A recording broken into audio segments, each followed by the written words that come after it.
Are you struggling to wrap your mind around your financial life?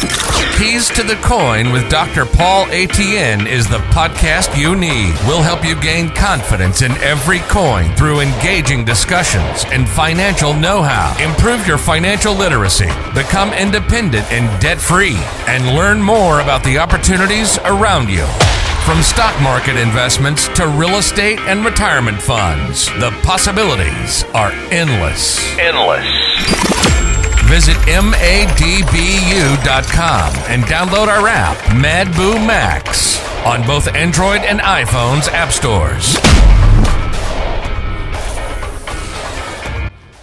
All right, welcome to Keys to the Coin. Thank you, everybody, for tuning in and listening to our podcast today. And today's episode is going to be very different from what we've done before. And we're going to talk about a very specific topic. A lot of people have questions about it. A lot of people have doubts. But today we have a specialist in the house. We have Kai in the house going to tell us more about credit. I want to say thank you for joining us. How are you doing today, Kai? Oh, thank you for having me. I'm doing wonderful. How are you? I am doing great. Thank you again for being here. It's been a long time since we last saw each other. I think last time was probably in Tallahassee, right? Yeah, probably at least like 9 or 10 years. Well, no, maybe 10. Is this maybe 10 years? 22. Yeah, that is crazy. I think ever since COVID, the years kind of run together. I definitely agree. So today's episode, the title is Credit is the New King. So today we have a few topics that we will touch on. And to start today, we have what we call an icebreaker. That's going to help us know Kai a little better today. Are you ready for the icebreaker? Yeah, let's go. All right. So you're a credit person, and this is going to be very specific to, what people call good credit. If you had a choice between an 800 credit score and $50,000 cash, which one would you pick and why? I would take the 800 credit score simply because you can leverage that 800 credit score and get way more than $50,000. That's the thing. Cash is always going to be king. Don't get me wrong. Cash on hand is always going to be your best friend. But credit helps you open doors. That's the thing about it. It helps you get access to more cash and other people's cash. And that's, that's where you really start building wealth. Okay. Well, now credit is very interesting. There are people that do not know how credit works. Some people only know their credit is bad is when they try to buy something and they get rejected or denied for whatever reason. So how can people, get to know more about their credit, or if it's bad, or how can they start fixing it? So you can always check your credit score anytime. You can go to, I think it's annualcreditreport.com, and you can get a free credit report each year. It doesn't give you a score, but it will at least show you the report. Other than that, a lot of my clients use Identity IQ to check their credit scores, or myfico.com. And that's where you can go to kind of see what your score is, what's on your report. And that's really where you start. Typically a low score is anything below 650, but it depends on what you're trying to do exactly. But I would start there. But in most cases, especially in the Black community, if we were to talk about that, you really don't know what your credit score is until you go to check it. That's how I initially, the first time I ever knew my credit score is like 595. And I had no idea. And I was literally, I was in college, I was at FAM, and I was at my apartment off of THARP. And I applied for a credit card with USAA, and they were like, no, we're not going to do that.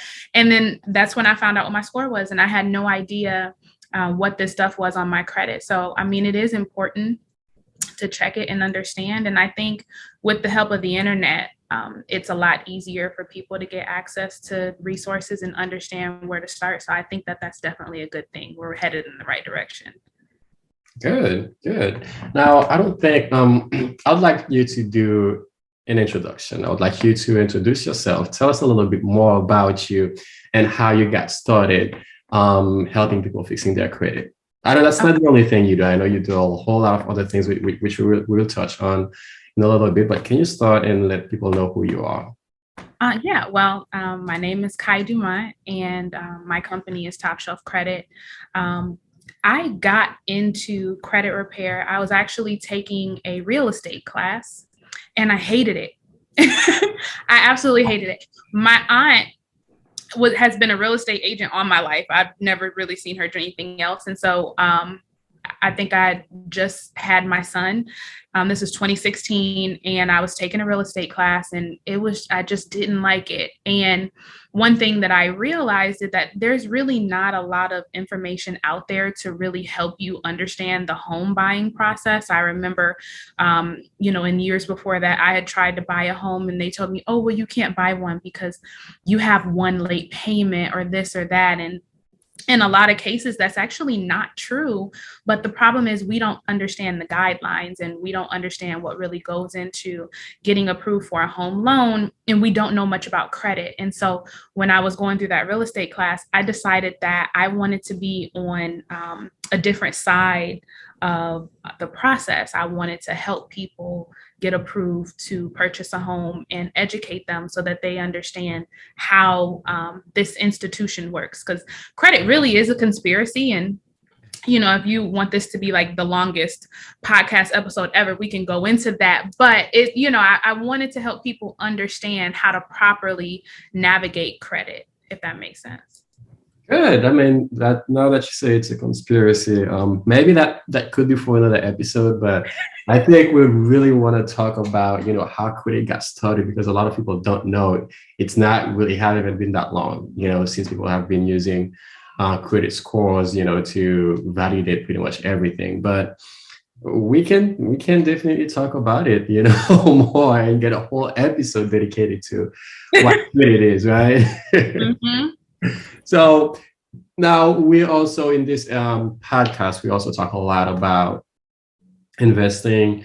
We talk about budgeting, people's spending habits, investing in real estate and other things.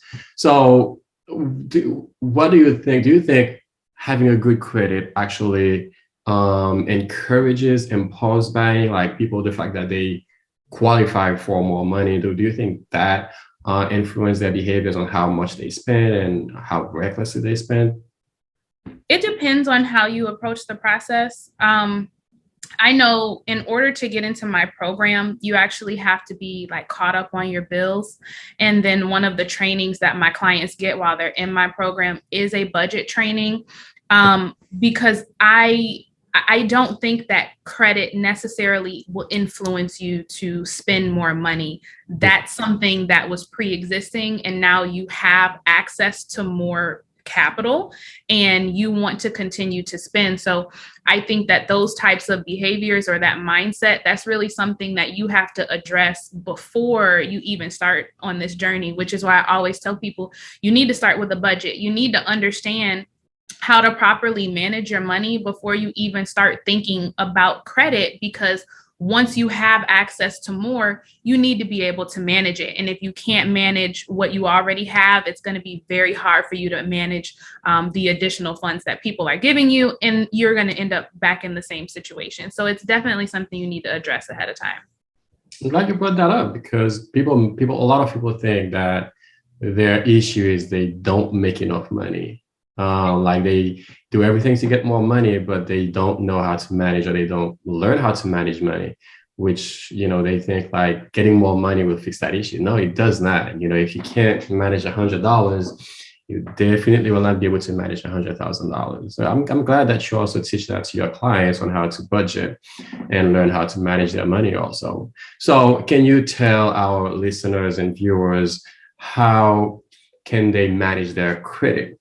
Like what makes it go up, what makes it go down, and what should they look for when they are making purchases? Okay. So as far as your credit going up or down, it really depends on what category we're talking about. So the largest category of your score is going to be payment history. And it's simple. Do you pay your bills on time? Mm-hmm. Right.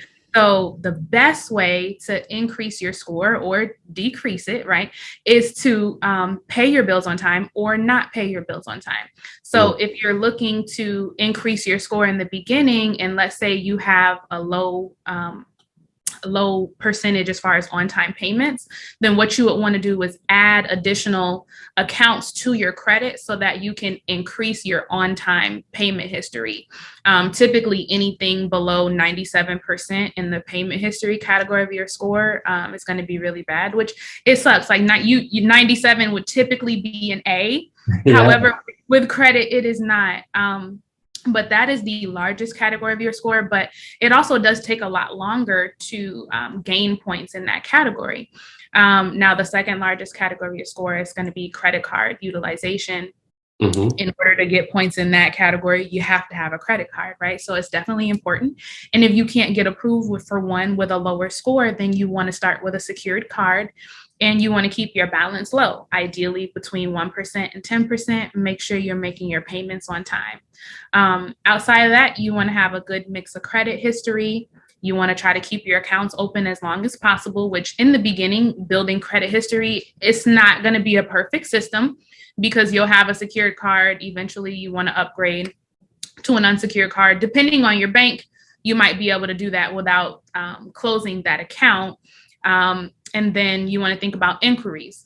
Inquiries are not all bad, right? You want to have some, and this goes back to the conspiracy thing. So you have to have some inquiries in order to get points in that category. But then when you have too many, it's a problem and you look desperate. But the institution of credit was created for you to borrow money.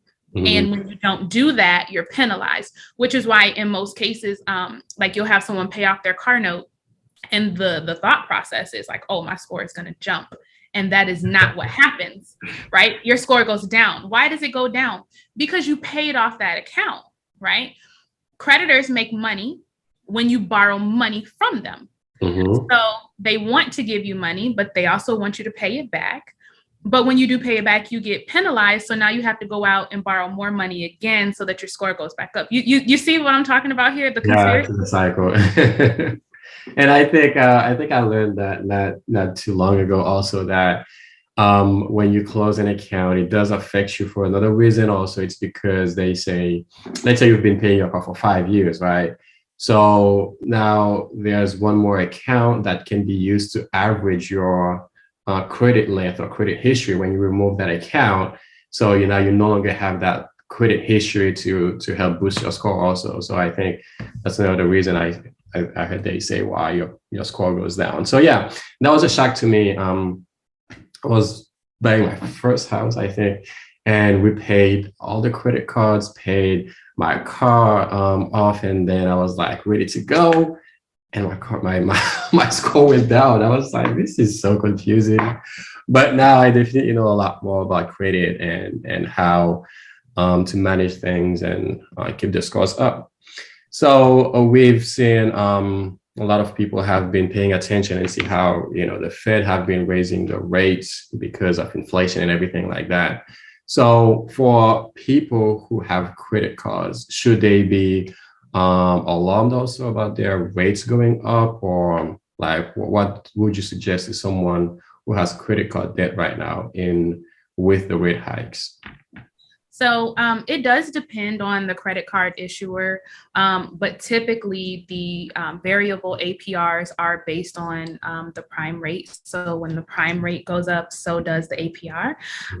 Depending on what your credit score is at that time, whatever your range is, you might fall at the lower end of that APR range or the higher end. But more than likely, you are going to end up paying more as far as your interest rate is concerned, it is going to be more expensive for you to carry credit card debt. So what I would recommend is checking with your credit card issuer, really truly understanding what the rate is or what your variable rate is. And if you do have a balance, work to pay that down. The thing about credit cards, and a lot of people don't understand, is that really credit cards, you use them to your advantage, but a lot of us use them to buy things we can't normally afford and then pay it off later. But the thing about credit cards is that you get a good card with a good reward program and good points, and then you buy what you would normally buy on that credit card. Then you pay it off at the end of the month with the money that you've already budgeted for that month. Now you're getting kickbacks on money you would have already spent. You know, I have to go to the grocery store every week because I have kids. I don't normally get kickbacks on that unless I'm, you know, at Target. You might get Circle rewards or something like that. But when you pay with your credit card, you get those points, you get those kickbacks. So we really need to use credit to our advantage and not just to buy now, pay later. I agree. And I'll even add that if you do, whoever's listening, if you do have good credit and you have some, you know, balance that you worry about the rates going up, you know, look for another credit company that provides, sometimes they provide 12 months or up to 24 months where no interest at all, as long as you pay during that time. So what you can do a balance transfer. If you have like a 10% credit card debt, you can transfer that to a new account that will not charge you any interest for the next 12 months or the next 24 months. Then you get to just pay it off and not having to worry about the interest rates. Absolutely. Yeah. So when people get caught up in credit card debt, let's say they have store cards, they have, you know, regular like airline cards, or they have regular consumer cards. What's the best way for them to pay them off? If someone say, okay, I'm done with credit cards, or I'm done with so much debt, I want to get rid of them. What would be the process to start paying those off? I would start with the cards with the highest interest rate, simply because you're going to be paying the most on that balance. Mm-hmm. And every month, right, we're tacking on more. So I would start with the accounts that have the higher interest rate and then, you know, work my way down. That's the best way to do it, in my opinion. I see. So not necessarily the one with the highest balance, right? So just tackle the one with the highest interest rate first.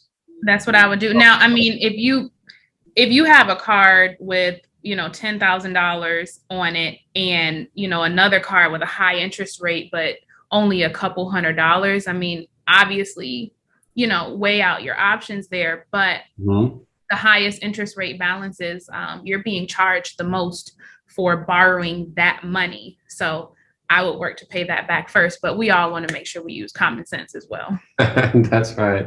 And I'm like, you know, you said common sense because a lot of these things is really hard. And I've seen some cards, they start doing that. I'm not sure if it's something that they have to do, but some of my credit cards now, like if I have a balance and I'm making a payment and it tells me if you keep paying that amount, here's how long it will take you to pay the full balance. And here is how much you would end up paying. And I think in interest, I think that's something that's very interesting because if you see that they make it real to you, you know, I think that can help people to spend money wiser with their credit cards too. Yeah, but, and I think that goes along with I know there's a law attached to it. Don't ask me what it is now because it's you know, we're in the evening at this point, but a lot of people for quite some time were getting caught up in these credit cards or these loans and not really truly understanding what they were paying and what they were doing. And so now I think a lot of companies are having to be very upfront about what they're doing. Especially like when you look at like buy here, pay here lots and stuff like that. I had a client one time and they were upside down in their car loan. And I said, well, you know, what's your interest rate on this car? And they said 29%. And I was like, now the words that I said, I will not say on this podcast. I said, well, I didn't even know that was a thing. Right. And so you're paying so much interest on this car, like you're completely underwater. But in so many cases, for so long, people had no idea what they were paying when they were borrowing this money and when they're using their credit. And so now companies are having to be a lot more transparent. And I'm happy about that because now, granted, some people just aren't going to read. And that's on them. But I'm happy that they do that because people now are able to better understand, hey, for this one item that I wanted, I'm actually paying this much for it. And is it worth it? Now you can really weigh out your options and you can make better decisions opposed to I'll just pay for it later, if that makes sense. That makes sense. Definitely makes sense. So for someone who's trying to build their credit, or someone who's already built theirs and want to make sure they keep it as high as possible, what is there a right number of credit cards that they should have, or a number that they should not have, or they should not reach when it comes to credit cards? No, there is no right number, right? It's about how you manage it. And that's the thing. So a lot of people think that like rich or wealthy people, like they don't have credit cards or a lot of debt or anything like that. The wealthy use debt to build wealth. And so when you look at some of their credit reports, sometimes there's so much stuff on there, multiple mortgages, multiple credit cards, multiple loans. It's really all about how you manage it. But there's no, it's not cookie cutter, right? It's about your particular file, what is there and what you're doing with what's there. That's the thing. There's no magic number. Okay. So I'm going to ask a question that I think a lot of people have faced at some point in their life, being on one side or the other side. When is a good time to co-sign a loan for someone, whether it's a friend, family, or, just someone that when it's the right time to do that, or should you ever do that? There's not a right time. There is not. There's just not. I think as a collective, we went through a good phase where that was a thing, and it just should not be anymore. So you should cut it out. Okay. Yep. We all need to be able to stand on our own feet. Now, if there's an investment and we are investing in a rental property together, right? And now we're co-signing. Okay, it's not even really a co-sign at that point. We're co-borrowers. Yes. Okay.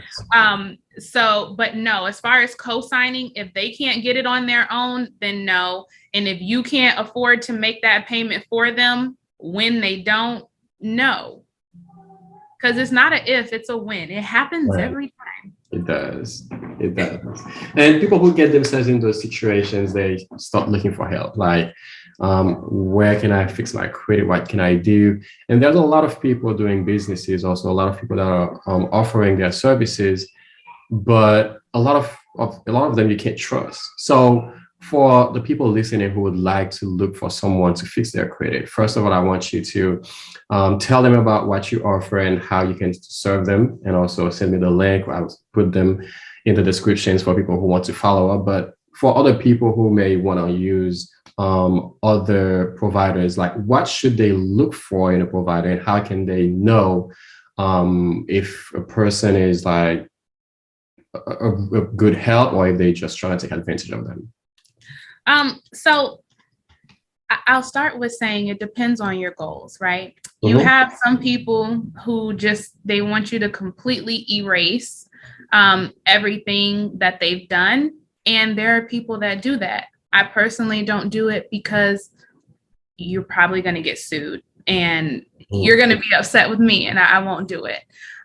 Or you have people where you can buy trade lines and use that to increase your score. I personally believe in building your own credit with your own primaries, unless maybe your mother was just wonderful with credit and she can just add you onto her credit card. But I personally don't believe in paying to get put on some unknown person's credit card. I also don't believe in paying for a CPN number, which is essentially like a whole new like social security number, and then you build it from the I don't get into those things, right? My goal is to teach my clients how to properly manage their credit so that when they get out of my program, they don't have to come back. And I'm very honest with them. Hey, don't come. I don't want to see you back here. And if you come back, we're going to have a talk about it. Right. So I think for one, you need to make sure that you're aligning yourself with someone who has similar values. Because if, like, for example, the PPP loans, right? There's plenty of people who got a PPP loan that didn't have a business. And there were plenty of people who were helping them do that. Now, I won't help you do it, right? So it depends on what your values are, what you want, and then looking at what they're teaching. Are they teaching you how to actually build your credit, or are they just giving you quick fixes to get you where you want to go?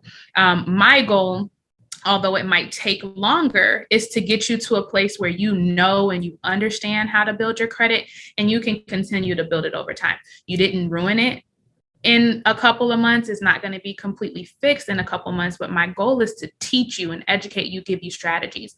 I don't want to give you quick fixes so that you can keep coming back, if that makes sense. That does make sense. Now, there are a lot of things that, may sound like a fix to other people, but could be flat out illegal. Like what are some of those things that you might see other people doing, but yourself that those things should never be done? What would you tell our client listeners to stay away from? Like lying on credit card applications, that's fraud. You paying someone to give you another social security number, I would stay away from that too. You get a lot of mixed reviews on trade lines. Some people feel like they're illegal. Some people feel like they're not. People are doing it every day. Some people get caught up. Some people don't. I personally just believe in building your own credit history. But in a lot of cases, people don't know what to look out for. You have people offering things like credit sweeps, where essentially they're going in and saying, hey, like, this is all fraud. So they take it off. Sometimes it comes back, sometimes it doesn't, but you're lying. you're lying. And that can come back to, it can come back and get you. I actually have a friend who did that. And she was she was banking with Navy Federal. And she did that, and Navy Federal closed her accounts. And now she no longer has a relationship with that bank. And so a lot of things might sound good in theory, but you have to be really careful with the decisions that you make, because all that glitters isn't gold. That's right. They have consequences. And right now we're witnessing a lot of new type of credit, or a lot of credit being available to everyone. You're looking at like Klarna, like Caesar or Split It, those type of services where you can buy something right now and you just quickly give them your information and you don't have to pay anything. You just start paying them like on a monthly basis, and you never see any credit card, you never get anything, any proof besides your email or password. So those things, how do you think, what is your opinion on those type of credit lines? Like, should people stay away from them? Should people embrace them or use them to build their credit? What is your opinion on that? It depends on if you're able to manage it. So like, I had one of the first credit cards I had was like a Nordstrom's Rack card. And this was before I even understood credit. So I went to Nordstrom's Rack. I bought $900 worth of stuff, and I was paying on it until things got bad, and I just couldn't anymore. And so it really depends on what type of consumer you are. If you're just going to be buying things that you just can't afford, but it's easier because you can make payments on it, I would stay away from it, because it's just so easy to go down that rabbit hole. It depends on if you're able to manage your money properly. Me personally, I don't like to tempt myself in that way. And so I stay away from those types of things. I stay away from store credit cards and stuff like that. I understand myself as a person, right? I would never get a restaurant credit card. I will go broke. I spend a good bit of money on food. I like to eat, right? So because of that, there are certain things I just don't do. So I think it takes understanding who we are as people, understanding our triggers, and then saying, this is probably not the best thing for me. I don't do it. For some people, if you're able to manage it, go right ahead. It might help you out. But in most cases, I don't think it's helpful. Understood. And I think that's my last question right now. I think a lot of people get, I don't know who they get it from, if it's from some of their advisors or if it's services that are advertising to them. Do you think people should, let's say someone has a lot of credit card debt and they're trying to, decrease that. Is it ever a good idea for someone to take a loan to pay the credit card debt? Or if yes, why? If not, what are some other options? I tend to, it depends. Like that can be similar to a balance transfer, right? Like a balance transfer, it can be beneficial, especially if you're getting a 0% interest rate for a certain amount of time. But in most cases, I just don't believe in digging a deeper hole. I think that as a collective, and especially in the Black community, we have been conditioned to purchase things on credit that we can't afford, pay it off later, and then if you can't, it just whatever.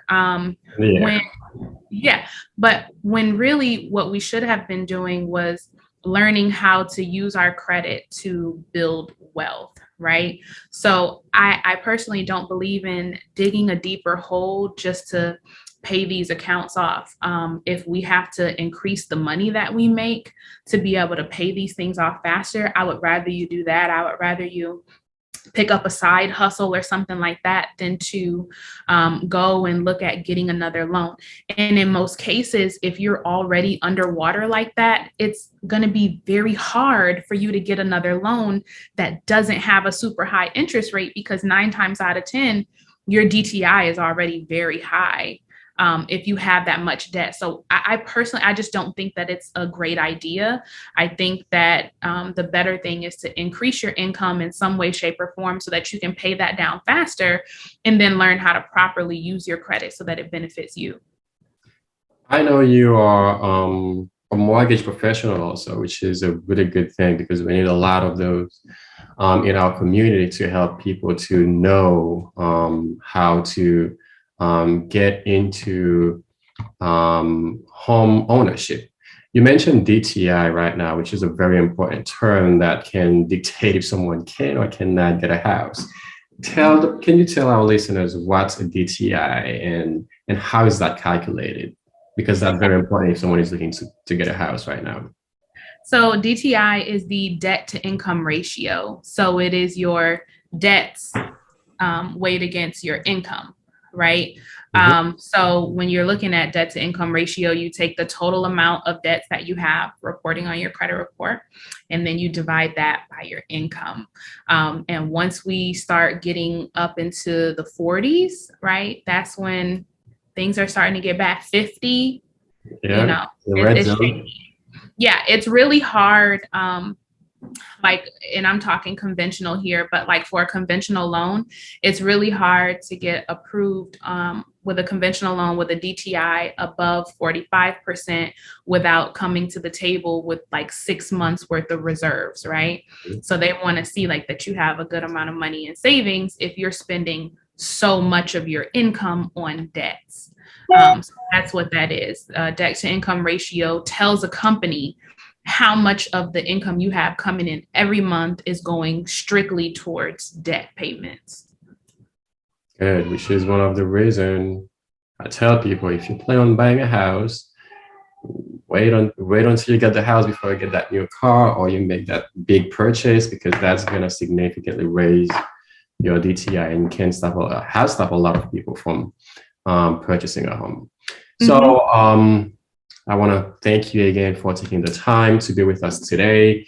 And right now, this is what we call the free game section. This is where you're about to tell us a piece of information that people may not be able to find just anywhere. That's not like common knowledge. And it could be about credit, or it could be about mortgage, or something in your industry. Okay. So one thing that was very interesting for me to learn is that you can purchase an investment property and use the rents that you would receive on that property as qualifying income, right? And a lot of people don't know that. And this is part of the reason why, I don't know if you've ever seen anybody like on Instagram or anything say like, you should have bought the investment property before you bought your primary residence. But that's part of the reason why, because once you buy that investment property, for one, you're using you get what's called a comparable rent schedule with the appraisal. And essentially the appraiser is telling you what you could get for this property based on other comparable rental properties, right? So they compare it to other rentals in the area, and then they'll give you an amount. So let's say that's $1,250. On a conventional loan, you can take 75% of that and include it in your qualifying income and use it to purchase that property. So now you got that investment property, you get a renter in there, and then you have that income coming in from the rent. Now, when you go to purchase your primary residence, you can qualify for even more because of the additional income that you have coming in from the rental property, assuming that you did it right and you're not losing money on it. But I think it was so amazing to me to see that, because I had no idea that you could use money that you're not even currently earning to purchase a property. Yes, that's good information to share with our customers. And, if you're into real estate investing, guess what? You can do it again and again and again and again. So it's a really good cycle that you can go through as an investor. Thank you again for that piece of information.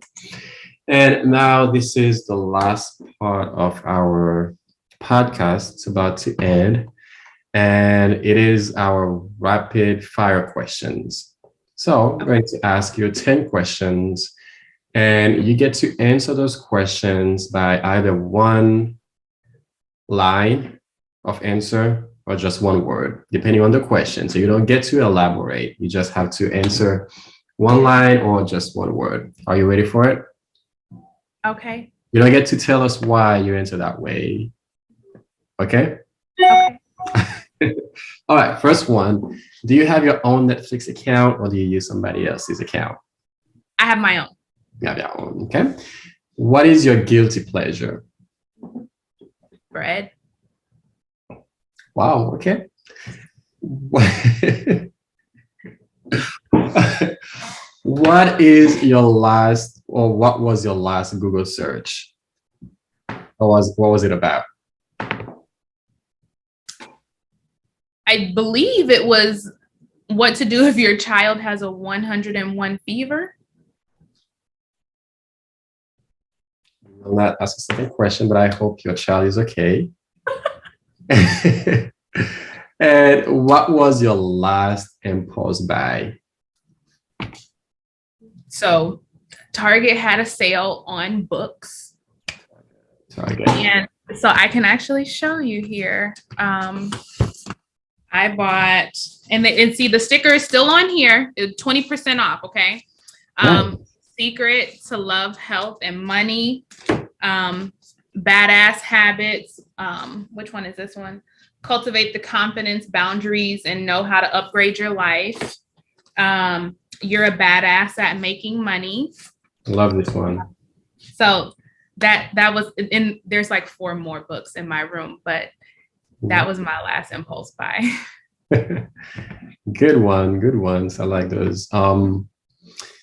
Which celebrity annoys you the most? Ooh, I don't even pay attention to celebrities very often. Okay, I can switch that to another question. Okay, yeah, because I have no idea. Do you have a pet? I don't. Okay. Only kids.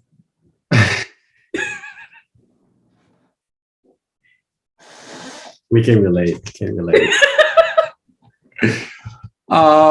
What non-existent job you wish existed?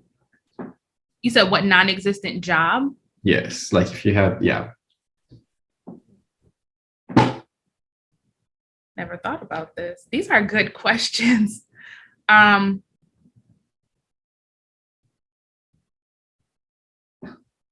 don't know. Mine would be getting paid for just moving around. That's mine. It doesn't exist, but just being alive, getting paid, that would be my non-existent job that I wish existed. Why? I would absolutely get paid for having to be a mother. It's mentally exhausting. Wow. Okay. I would take a check for it. I love my kids. Would love them more if there was like extra cash attached. I will tell him. Trust me. I will tell him. Last one is, what world record do you think you have a shot at beating? Most naps taken in a week. Oh, wow. We will not ask a secondary question about that, but good. Thank you again for answering those questions. You were really fast. And I hope these questions help our listeners and viewers know a little bit more about you. And we will put your information again in the description of this podcast, wherever you're getting your podcast. All the links should be there, how our listeners can reach you. And also if they want to follow you on social media, I will also post the links. Thank you again for listening. If you do have any questions for us about this episode, or if you have any suggestions about any episode we should do, you can comment in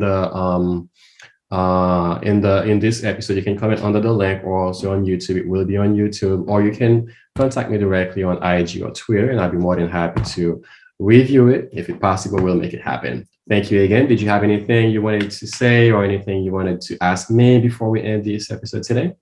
I think you got me good with those, with the questions.